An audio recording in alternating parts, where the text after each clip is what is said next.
కొమరంభీం జిల్లాను నట్టేట ముంచి మళ్లీ ఏ మోహం పెట్టుకుని జిల్లాకు ప్రచారం చేయడానికి కేసీఆర్ వస్తున్నారని BSP chief RS Praveen Kumar ప్రశ్నించారు. 2009 ఎన్నికల్లో కాకజ్నగర్కు వచ్చి ఆంధ్ర కుక్కలు, దోపిడీ దొంగలు, కట్టే దొంగ, వీరప్పన్ కోనప్ప అని అన్న కేసీఆర్ మళ్లీ సిరిపూర్కు వచ్చి కోనప్పకు ఓటు వేయమని ఎలా అడుగుతాడని నిలదీశారు. విముక్తి రాలేదు. మరి ఈరోజు కోనేరు కోనప్ప ఇంకొక డ్రామా కూడా చేస్తున్నాడు. మీరందరూ కూడా గమనించాలి. ఇప్పటికే దాదాపుగా 2 లక్షల నకిలీ బంగారు గొలుసులు తయారు చేసుకొని మరి ఆయన సర్సిల్ కాలనీలో దాచిపెట్టుకున్నాడు. ఆ రోజు పోయిన సంవత్సరం ఎట్లయితే నకిలీ బంగారు అంటే 2018లో నకిలీ బంగారు నాణాలు, నకిలీ బంగారు ఉంగరాలు ఏ విధంగా అయితే కాగజ్నగర్ ప్రాంత ప్రజలకు, కౌటాల ప్రాంత ప్రజలకు ఇచ్చి మోసం చేసి ఓట్లు వేయించుకున్నాడో ఆ విధంగా ఈసారి 2 లక్షల నకిలీ బంగారం గొలుసులు విజయవాడలో తయారు చేయించుకొచ్చిండు అనేది బాగా వినిపిస్తున్నది, కన్ఫర్మ్డ్.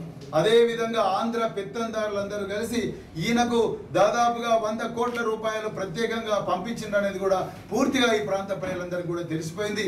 అదేవిధంగా మూడోది, ఎట్లాగో ఓడిపోతుందని చెప్పి చివరి పరిస్థితిలో ఏం చేస్తున్నాడు, నకిలీ నోట్లను, నకిలీ కరెన్సీ నోట్ల కట్టలను తీసుకొచ్చి మన చేతిలో పెట్టి తీసుకో అని చెప్పి కాళ్ళు మొక్కి ఓట్లు అడిగే ప్రమాదం ఉన్నది. ఈ 3 విషయాల మీద కూడా మరి తెలంగాణ ప్రజలు, మరి ముఖ్యంగా సిర్పూర్ ప్రాంత ప్రజలందరూ కూడా మరి అప్రమత్తంగా ఉండాలి. మద్యం విచ్చలవిడిగా ఏరులై పారుతా ఉన్నది. ఇప్పటికి కూడా గూడెం నుంచి వంజరి దాకా, అదేవిధంగా మాలిని నుంచి మొట్లగూడ దాకా ఎక్కడ ఏ గ్రామానికి కూడా విముక్తి రాలేదు. ఎక్కడ చూడు ఈ ఆంధ్ర ప్రాంతం నుంచి వలస వచ్చిన ఈ కోనేరు కోనప్ప కుటుంబ సభ్యులే మొత్తం కూడా కాంట్రాక్టులు చేసి, భూములు కబ్జాలు చేసి, బెనామీ పేర్ల మీద మొత్తం కూడా అన్ని దందాలు చేసి ఇలా ఈ ఏరియాను కబ్జాలో పెట్టుకున్నారు.